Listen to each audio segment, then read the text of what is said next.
नमस्कार, छत्तीसगढ़ प्राइम देख रहे हैं आप। आपके साथ मैं हूं साक्षी। बात करेंगे रायपुर की, जहां पर रायपुर में नेता प्रतिपक्ष धर्मलाल कौशिक के निवास स्थान पर बीजेपी विधायक दल की महत्वपूर्ण बैठक हुई है।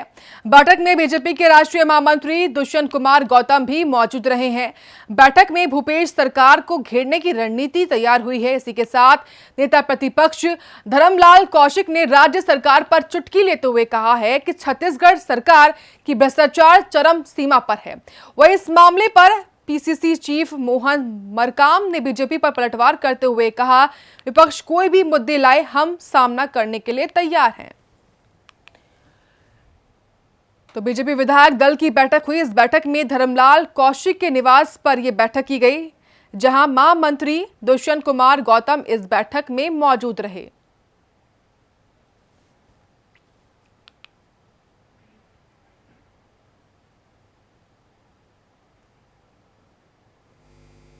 भारतीय जनता पार्टी विधायक दल की बैठक आज यहाँ पर हुई है, जिसमें मुख्य रूप से हमारे राष्ट्रीय महामंत्री दुष्यंत गौतम जी विशेष रूप से उपस्थित रहे हैं। माननीय प्रदेश अध्यक्ष जी और हमारे संगठन के महामंत्री पवन साय जी, साथ ही हमारे विधायक और राष्ट्रीय उपाध्यक्ष डॉक्टर रमन सिंह जी। मुख्य रूप से इस बैठक में छत्तीसगढ़ में जिस प्रकार की स्थितियाँ चल रही है और जिस प्रकार से करप्शन का मामला, केंद्रीय योजनाओं का क्रियान्वयन नहीं होना, साथ ही केंद्रीय योजनाओं को अपने नाम से लॉन्चिंग करना और आज प्रधानमंत्री आवास जैसे चीज़ों को राज्य सरकार के द्वारा खा जाना, वापस किया जाना, निश्चित रूप से एक गंभीर विषय है।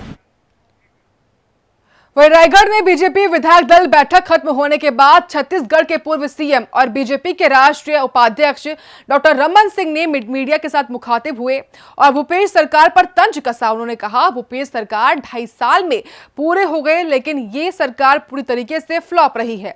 केंद्र सरकार की राशि से फ्लैगशिप योजना चलाई जा रही है और वहीं उन्होंने ये भी कहा कि जल जीवन योजना की 7,000 करोड़ की पहली किस्त केंद्र सरकार ने जारी की है। तो पूर्व सीएम ने भूपेश सरकार पर तंज कसा है। 2.5 साल में प्रदेश सरकार पूरी तरीके से फेल हो चुकी है, ये कहना है पूर्व सीएम का।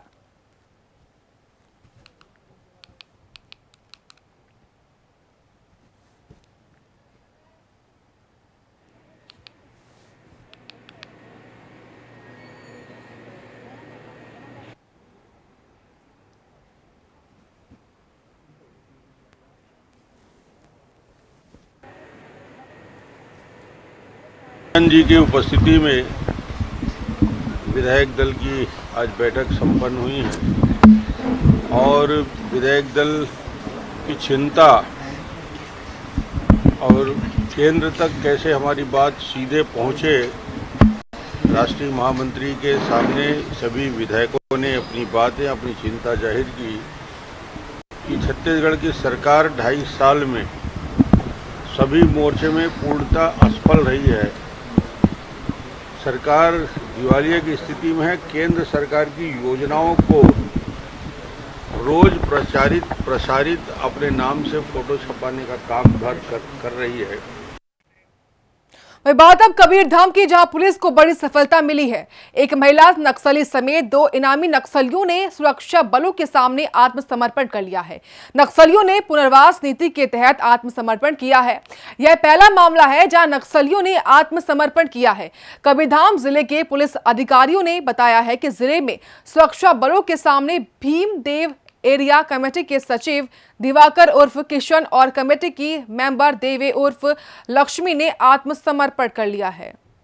तो पुलिस को बड़ी सफलता मिली है, जहां पर 2 नक्सलियों ने आत्मसमर्पण किया है। सुरक्षा बलों के सामने ये आत्मसमर्पण किया गया है। साथ में इनके पास से भारी मात्रा में सामान भी, जो आप देख पा रहे हैं, वो बरामद किया गया है। नक्सलियों को हमने कान्हा और हमारे कवर्धा जिले के बॉर्डर क्षेत्र से पकड़ा था। इनकी सूचना मिली थी कि कुछ कार्य से उधर पे घूम रहे हैं और सूचना मिलते साथ हम लोगों ने इनको गिरफ्तार किया था, वहाँ से पकड़ा था। पकड़ के लाने के बाद जब इनको टेस्ट कराया गया, इनका मेडिकल टेस्ट, क्योंकि इनकी तबीयत थोड़ी खराब लग रही थी, तो कोविड पॉजिटिव आए थे। कोविड पॉजिटिव होने के बाद इनको कोरोना सेंटर में भर्ती कराया गया और जब ये ठीक होकर के आए, इन्होंने ये मंशा जाहिर की कि हमको आत्मसमर्पण करने का मौका दिया जाए, क्योंकि शासन की भी मंशा है कि जितने लोग मुख्य धारा से भटक कर चले गए हैं वो वापस मुख्य धारा में लौटे। तो हम लोगों ने इनको आत्मसमर्पण करने का एक मौका दिया है और इन लोगों ने काफ़ी सारे जो नक्सलियों से संबंधित गतिविधियों से संबंधित खुलासे हैं वो किए हैं हमारे सामने इस इलाके में। कबीरधाम की तस्वीरें आप देख पा रहे हैं जहां पर पुलिस को बड़ी सफलता मिली है। पुलिस के सामने 2 नक्सलियों ने आत्मसमर्पण किया है। बताइए जा रहा है कि पहली बार ऐसा हुआ है जब सुरक्षा बलों के सामने ये आत्मसमर्पण नक्सलियों द्वारा किया गया हो। आप देखिए तस्वीरें जहां पर इन नक्सलियों के पास से भारी मात्रा में सामान भी बरामद किया गया है। फिलहाल ये बड़ी सफलता सुरक्षा बलों की मानी जा रही है, जहां पर सुरक्षा बलों के सामने 2 नक्सलियों ने आत्मसमर्पण किया है। तमाम जानकारी लेंगे सहयोगी से वेद प्रकाश। तस्वीरें हम देख रहे हैं कबीरधाम से जहां पर पुलिस को बड़ी सफलता मिली है, क्या कुछ जानकारी आपके पास? जी साक्षी, अगर हम बात करें तो कबीरधाम पुलिस को बहुत बड़ी सफलता यहाँ पे मिली है। कबीरधाम पुलिस ने 9 मई को इन दोनों दंपत्ति नक्सली को अपनी हिरासत में लिया था। ये दोनों नक्सली मध्य प्रदेश सीमा से लगे हुए जंगलों के पास इनको संदिग्ध अवस्था में देखा गया था। उसके बाद घेराबंदी करके कबीरधाम पुलिस ने इनको अपनी हिरासत में लिया था। क्योंकि पकड़ाने के बाद ये दोनों नक्सली का कोरोना चेक कराया गया। उस समय ये दोनों कोरोना पॉजिटिव हो गए थे, जिसके बाद से इनका ट्रीटमेंट कराया गया। उसके बाद अस्पताल से डिस्चार्ज होने के बाद इनसे फिर से पुनः पूछताछ पुलिस के द्वारा किया गया। पुलिस ने जब इनसे पूछताछ किया तो ये बताने को तैयार हो गया और अपने जितने भी सामान ये अपने जगह पे रखे हुए थे उसको पूरा पुलिस को जानकारी दिए। तो पुलिस ने जाकर वहां खोजबीन करके पूरा सामान अपने हाथ में अपने शिकंजे में दिया है और पूरा वहां से सामान बरामद कर लिया है। अगर हम बात करें तो कबीरधाम पुलिस ने वहां से नकदी रकम के रूप में 10 लाख रुपए और एक नग कुकर बम जिंदा कारतूस के रूप में 430 नंग के रूप में पाया और करीब 2 किलोग्राम बारूद कबीरधाम पुलिस ने वहां से बरामद किया है। इनके पास बहुत सी दवाइयां और बहुत से मशीनें, कलर प्रिंटर, मोबाइल आदि भी मौजूद थे जिनको पुलिस ने बरामद कर लिया है। जी बहुत बहुत शुक्रिया आपका वेद प्रकाश, तमाम जानकारी हमको देने के लिए।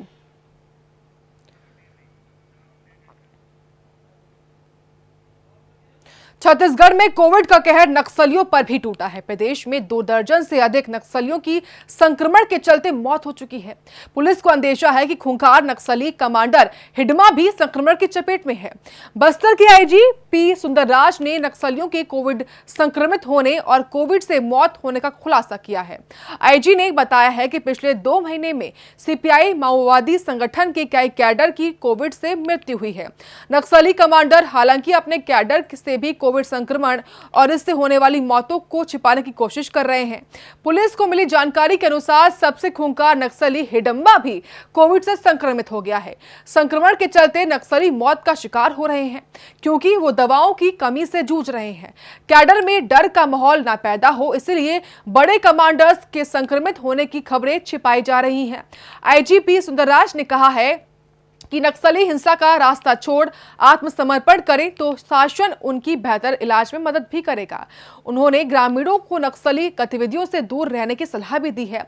उन्होंने बीमार नक्सलियों से अपील की है कि नक्सली हिंसा का रास्ता छोड़ आत्मसमर्पण करते तो शासन उनकी बेहतर इलाज करने में मदद भी करेगा।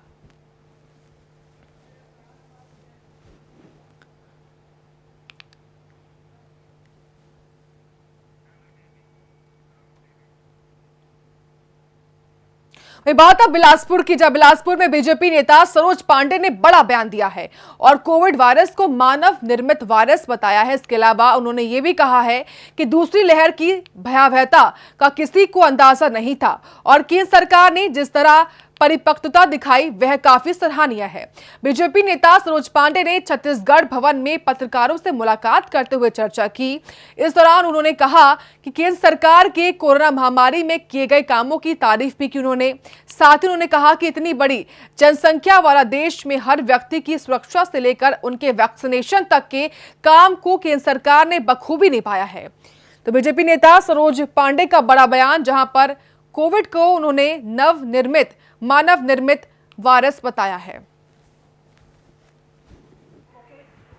कोरोना की कार्यकाल में जिस प्रकार से सेकेंड वेव आई, उस सेकेंड वेव में उसकी भयावहता का अंदाज लगा पाना कठिन हो रहा था, क्योंकि ये वायरस मानव निर्मित है। इसलिए इस प्रकार के वायरस को, इसकी भयावहता का अंदाज लगा पाना मुश्किल था। इसमें आप सरकार के ऊपर पूरे आरोप नहीं लगा सकते हैं, लेकिन सरकार ने पूरी तौर पर कोशिश की है और हर जगह पर लोगों को, जिन हॉस्पिटलों में एम्स, अगर छत्तीसगढ़ में कहेंगे तो छत्तीसगढ़ में केवल आपके यहाँ पर एम्स के कारण बहुत से लोगों की जान बची है। ये अच्छे दिन का प्रमाण है। वहीं धमतरी में पुलिस विभाग में आरक्षक की नौकरी लगवाने के नाम पर पुलिस आरक्षक पति पत्नी ने 3 बेरोजगार युवक को झांसे में लेकर लाखों रुपए की ठगी की है।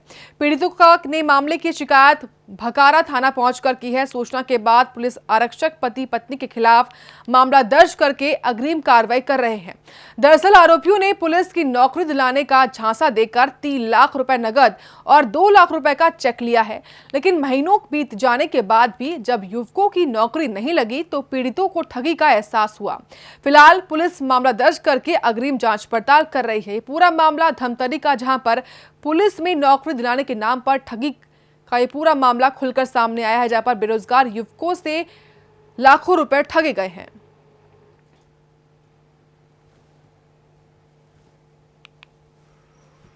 महादेव गजपाल एवं उनके साथ 2 और अन्य साथी आए थे।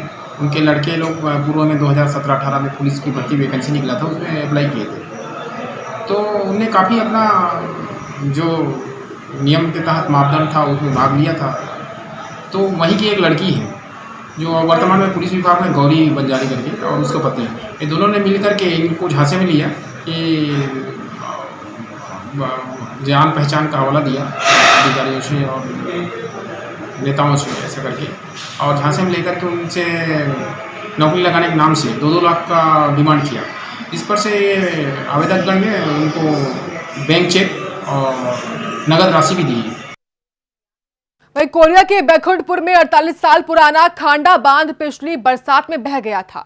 डैम में अधिक पानी भरने और समुचित रखरखाव के अभाव के चलते खांडा जलाशय बह गया था। बांध के टूटने से खांडा, खोडरी और कसरा के किसानों की फसल बर्बाद हो गई थी। वहीं 9 महीने बीत जाने के बाद भी बांध सुधार कार्य शुरू नहीं हो पाया है। वहीं अधिकारी ने अपना पल्ला झाड़ते हुए कहा है कि शासन को प्रस्ताव बनाकर भेज दिया गया है। तो खांडा बांध निर्माण कार्य फिर से शुरू नहीं हुआ है। भारी बारिश के चलते ये बांध टूट गया था। तो 9 महीने पहले टूट गया था खांडा बांध, और 9 महीने बीत जाने के बाद भी इसको वापस ठीक नहीं किया गया है।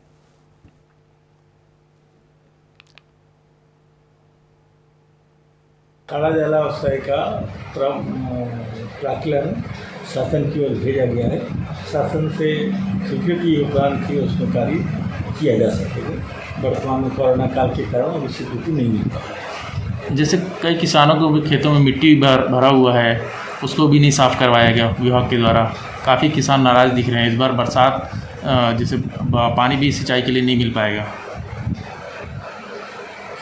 किसानों का जो नुकसान हुआ था पिछली बार कलेक्टर के द्वारा आकलन करके उसको मुआवजा राशि वितरित की गई। लेकिन इस बार बरसात जो डैम में पानी जलभराव होता रहा, खेती किसानी करते थे, किसान काफ़ी मायूस हैं। आखिर किस तरह कब उनको पानी मिल पाएगा, काफ़ी आस लगा के बैठे हैं किसान।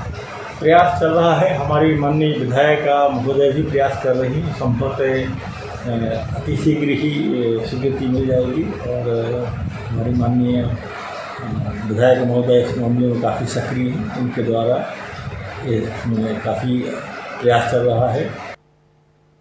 राजनांदगांव में एक भालू ने हड़कंप मचा दिया है। बस्ती में भालू की दस्तक से गांव में अफरा तफरी मच गई है। शहर के मोहारा वार्ड के बजरंग नगर में भालू ने जमकर उत्पात मचाया। इस दौरान भालू बजरंग नगर के एक राइस मिल में घुस गया। सूचना मिलने पर पुलिस और वन विभाग की टीम मौके पर पहुंची और 9 घंटे की कड़ी मशक्कत के बाद भालू को पकड़ा गया। वहीं भालू को देखने के लिए लोगों की भीड़ भी जमा हो गई है। तो भालू ने जमकर उत्पात मचाया है। जहां पर राइस मिल में घुसने के बाद इस भालू ने जमकर उत्पात मचाया। जहां 9 घंटे की कड़ी मशक्कत के बाद वन विभाग की टीम ने इस भालू को पकड़ लिया है और अपने साथ ले गई है।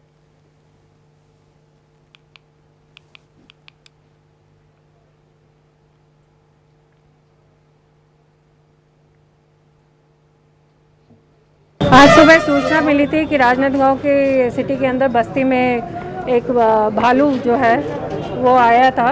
तो सुबह से हम लोग उसका रेस्क्यू ऑपरेशन का काम कर रहे हैं। पूरी वन विभाग की टीम यहाँ पे लगी हुई थी और रायपुर से हमारे वेटनरी डॉक्टर आए तो हमने उसका रेस्क्यू ऑपरेशन सक्सेसफुली कर लिया। उसको डार्ट किया और अब डार्ट करने के बाद अब रेस्क्यू करके अब हम उसको जंगल में भालू को छोड़ देंगे। मैडम, रेस्क्यू ऑपरेशन बहुत लेट हुआ, क्या कारण था इसका? नहीं, लेट नहीं हुआ। वो रायपुर से आने में जितना टाइम लगता है उतना ही टाइम लगा।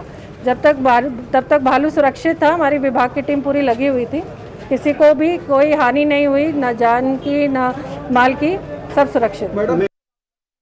बेमेतरा की नगर पंचायत देवकर में 10 साल पहले पटवारी भवन का निर्माण किया गया था ताकि नगर के पटवारी अपने कार्यालय में बैठकर अपना कार्य का संपादन कर सके और इसके चलते शासन ने लाखों की बिल्डिंग स्वीकृत भी की थी और पटवारी भवन बंद कर भी तैयार हो गया। लेकिन प्रशासन की उदासीनता के चलते, राजस्व विभाग की लापरवाही के चलते आज पटवारी भवन खंडर में तब्दील हो गया है। वहीं नगर पंचायत देवकर में पटवारी भवन को मोहल्ले का कूड़ादान बना दिया गया है, जहां मोहल्ले भर के लोग अपना कचरा फेंकने के लिए इसमें आते हैं। तो लापरवाही की भेंट ये पटवारी भवन फिलहाल चढ़ा हुआ है, जहां पर मोहल्ले के तमाम लोग इस पटवारी भवन में कूड़ा करकट फेंकने के लिए आते हैं। तो नगर पंचायत ने भवन को कूड़ेदान बना दिया है।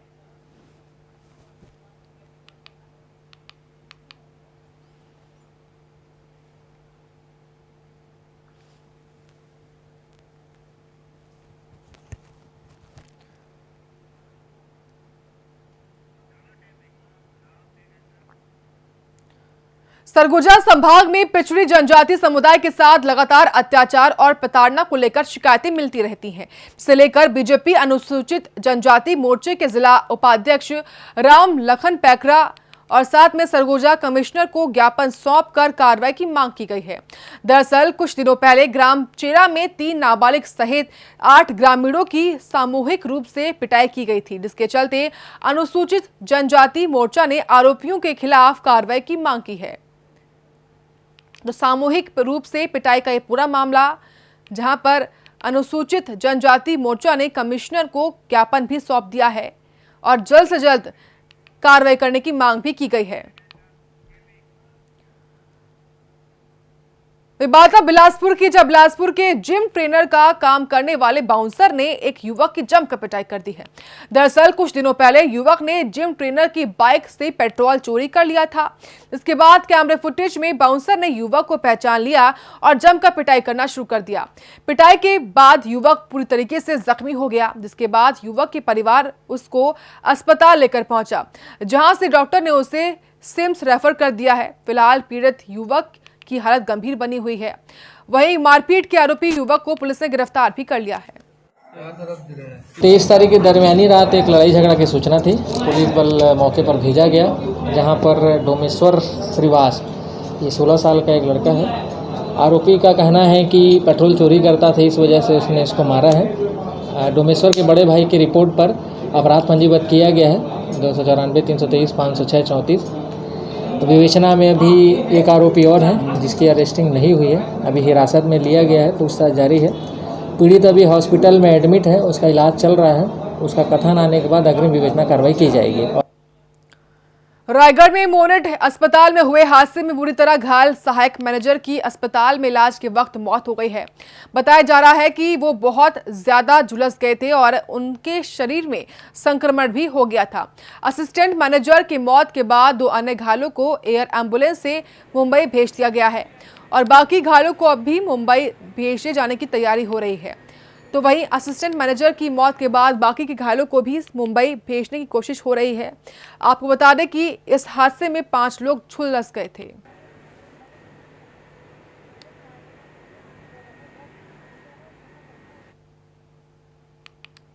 जांजगीर चांपा में सामुदायिक स्वास्थ्य केंद्र की बड़ी लापरवाही का मामला सामने आया है, जहां पर मरीजों को काफी परेशानियों का सामना करना पड़ रहा है। नवाबगढ़ स्वास्थ्य केंद्र में डॉक्टर और स्वास्थ्यकर्मी दिखाई नहीं दे रहे हैं। वही स्वास्थ्य विभाग की लापरवाही के चलते गरीब मरीजों को समय पर इलाज नहीं मिल पा रहा है। स्वास्थ्य केंद्र की बड़ी लापरवाही देखने को मिल रही है, जहां पर डॉक्टर ना मिलने से मरीज परेशान है।